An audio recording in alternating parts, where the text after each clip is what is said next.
Good morning.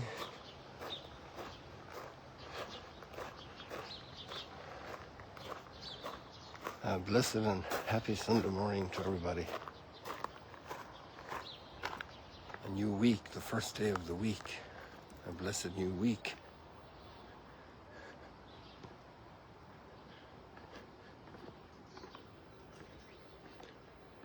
I'm trying to think where Habakkuk is buried.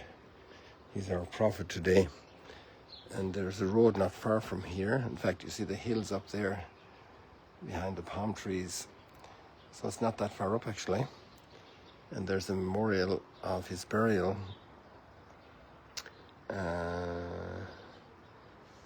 I can't really say because this map is not made in that way.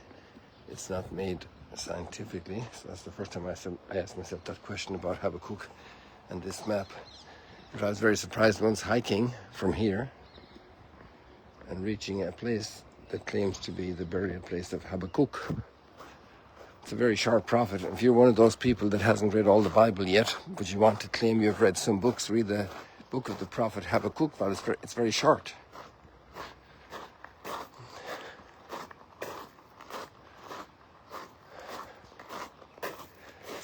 The lake has an interesting aspect this morning because of the cloud probably, and the way the light is hitting it indirectly from the sun behind the clouds. Let's get down there and see it a little closer up. I think you will appreciate that.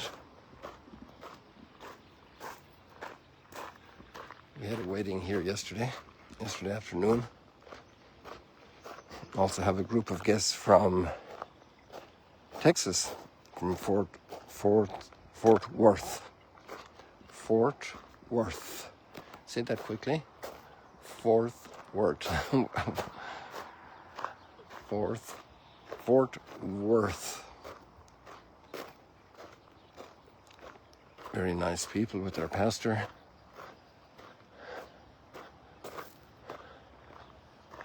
Maybe we should just go down to the water edge. Let's see if that's viable. Thinking how to that. We could try this over this way maybe. But I see there's some water logging here, so it mightn't be possible.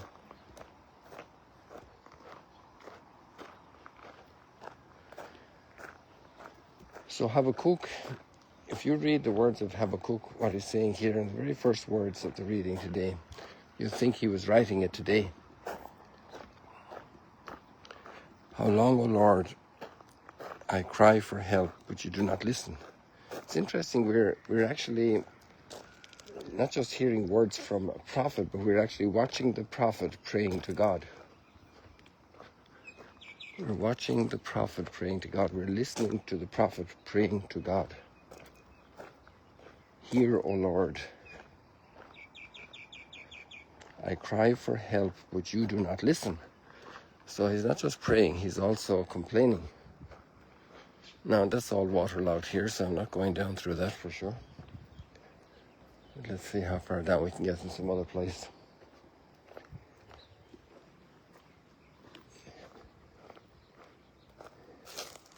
You do not listen.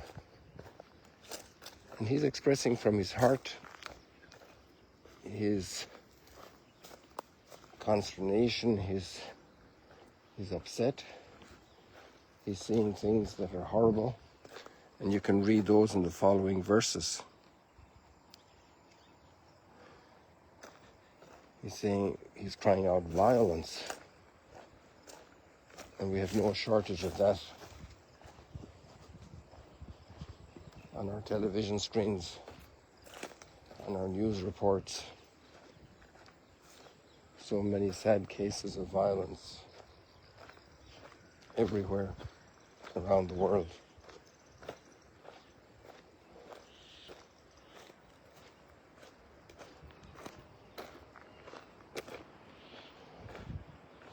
And situations that breed violence, situations of injustice. If you want peace, a harvest of peace, sow justice.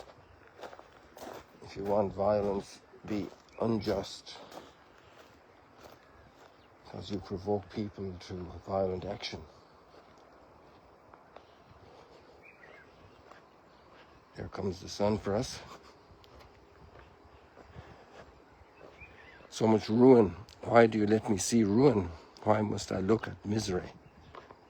So if we add violence to misery and misery to violence, it's a very accurate picture of a lot of what's happening today in our world to a large portion of the world's population.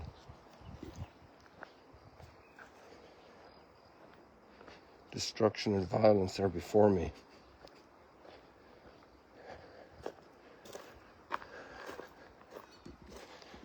And we have, thanks be to God, we have that sense of how wrong that is.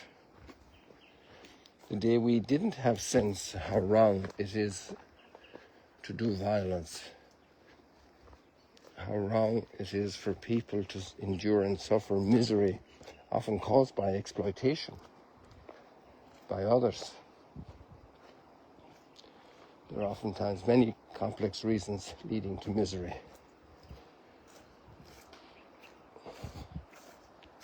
Kidnapping still goes on. Human trafficking still goes on.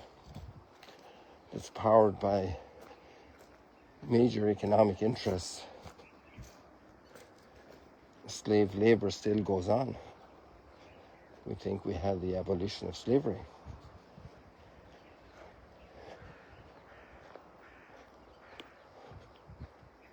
And this is our world, and we're listening and we're watching the prophet praying to God.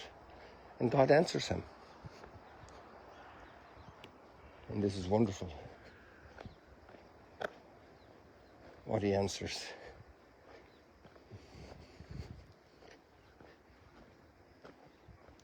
God has another vision of the things, completely in sync with the wrongness, that they are wrong, but there's going to be a solution. We can't affect the solution immediately.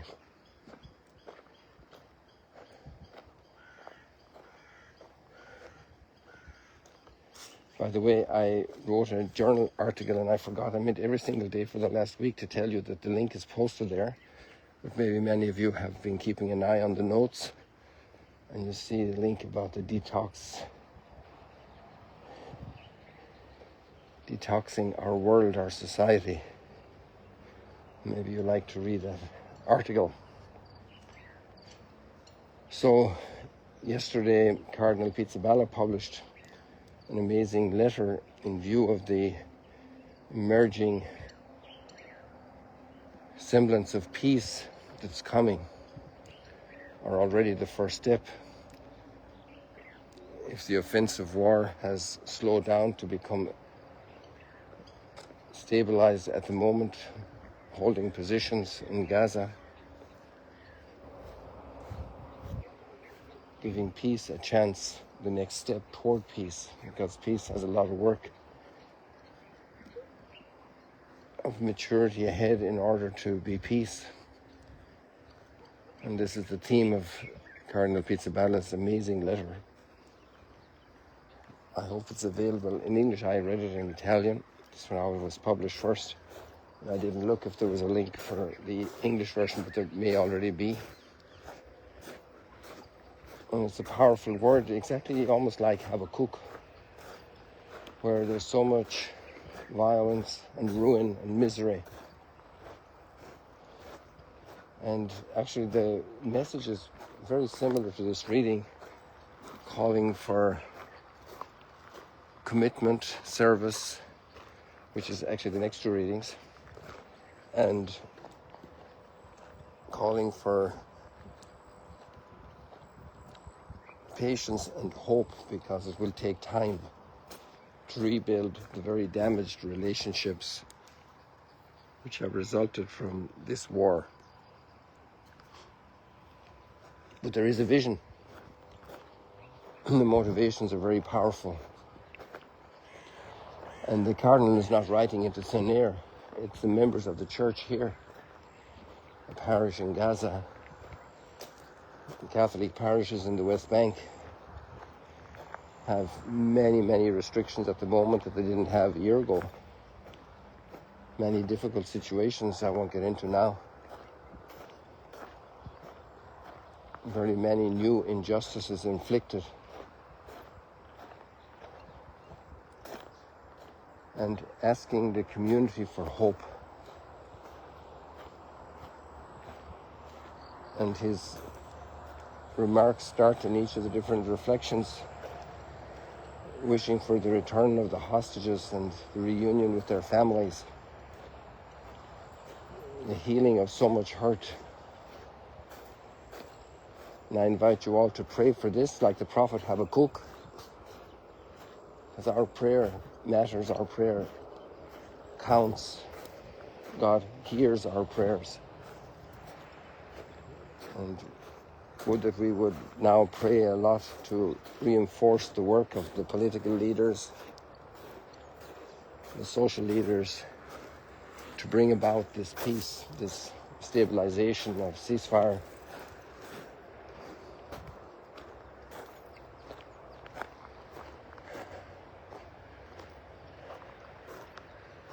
And you can see why I couldn't really go down to the water over there, because it was all waterlogged.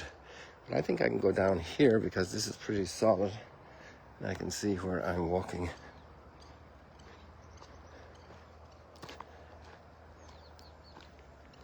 And somehow it's in my heart all these weeks how to educate children and grandchildren toward peace. And the little conflicts that happen in family life.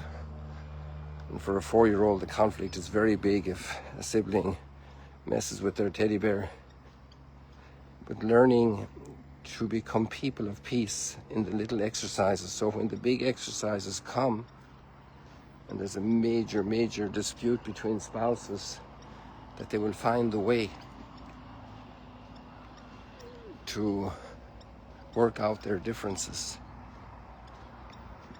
And when the major differences come between owners of a company in joint ownership, it will find a way to do what will best protect the interests of all the stakeholders. And when there's big conflict later, and some of those children are going to be in political leadership, that they'll have the nerve and the ability to see the vision. God says to Habakkuk, there's a vision,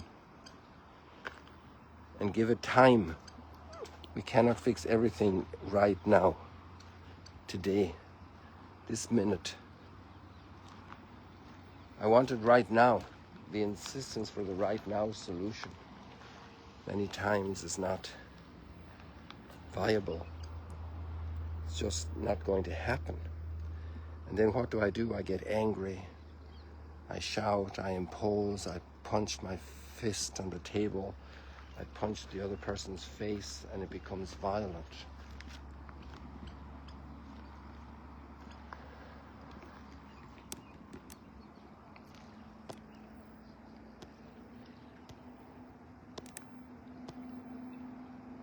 And to find the resources, to find the way to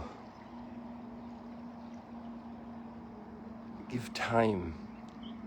I don't have to push my vision in this moment. I need to enter God's vision. And that actually transforms my heart, because now I have to become more patient, more gentle.